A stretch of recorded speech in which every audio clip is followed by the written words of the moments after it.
Karol Nawrocki's victory and Donald Tusk's defeat is not to the liking of many, from the Polish liberal left elites to Berlin, which for 30 years has consistently backed the leader of the civic platform. The reactions of our Western neighbors were not long in coming. The relatively unknown MEP Moritz Korner was left off the leash.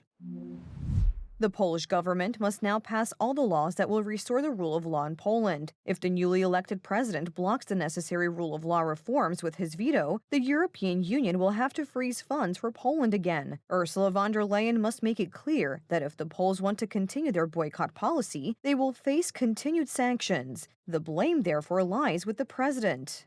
Moritz Korner is a second-rate politician whom almost no one has heard of before. He acts as a forerunner who tests the reactions to his words. MEP Arkadiusz Mularczyk responded to this shameful act. He reminded the German politician of the harm Germany had done to Poles.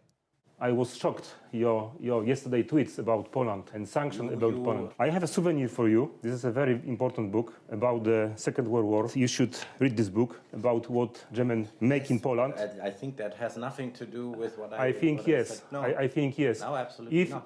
If you try to lecture us, you should see what Germany made in Poland during the Second World War, and you never pay for that. So please read this book and be more smart in the future.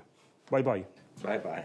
As a result of the genocidal activities of the German state during World War II, 6 million Polish citizens were killed. Warsaw was reduced to rubble, and the economy ceased to exist. According to a report by the Institute of War Losses, Poland is owed over 6 trillion zloty in reparations. Germany does not want to pay us a single zloty, and now they are demanding sanctions against us. The consequences of the war for Poland are dramatic. Germany has never fulfilled its financial obligations, never paid Poland war reparations or compensation. To this day, the victims of World War II in Poland have no legal recourse. Germany also has no moral right to lecture Poles about the rule of law. On the contrary, they are debtors to Poland and Poles.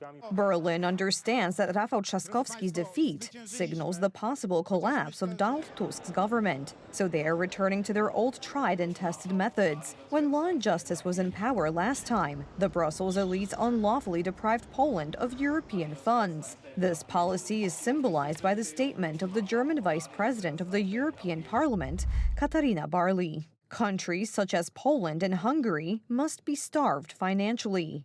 And although German radio later tried to convince people that such words were not spoken, that they had been manipulated and taken out of context, further actions against both countries were in line with the meaning of this statement. And just as the German politician said, so it happened. Poland's payment from the National Recovery Plan was blocked. It is not as Adam Bodnar said, that we are a pet tamed by Germany.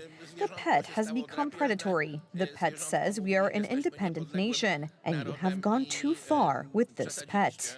In view of such insolent behavior on the part of the Germans, the Polish state must pursue a strong and courageous policy. It is the government's duty to at least demand the payment of war reparations. Unfortunately, Polish Prime Minister Donald Tusk is not even trying to address this issue. In a formal, legal, and international sense, the issue of reparations was closed many years ago. Germany is pushing illegal migrants across our border, whom they cannot cope with. In addition, the Brussels elites under German leadership are imposing a migration pact on member states, which is praised by Donald Tusk. Poland will be a beneficiary of the migration pact.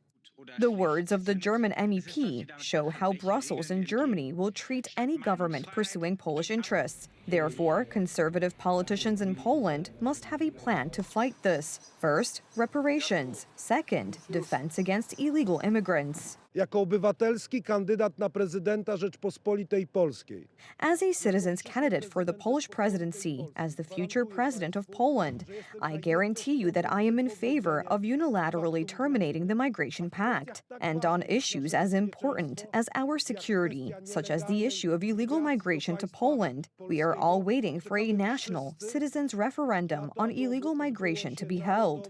In addition, the pro-Polish government in Warsaw should challenge the EU's ETS and ETS2 programs, which are forcing Poland to give up coal, which is already increasing our energy prices. And while we are being forced to close mines, Germany is opening up its own. Unia Europejska dzisiaj po prostu jest Unią.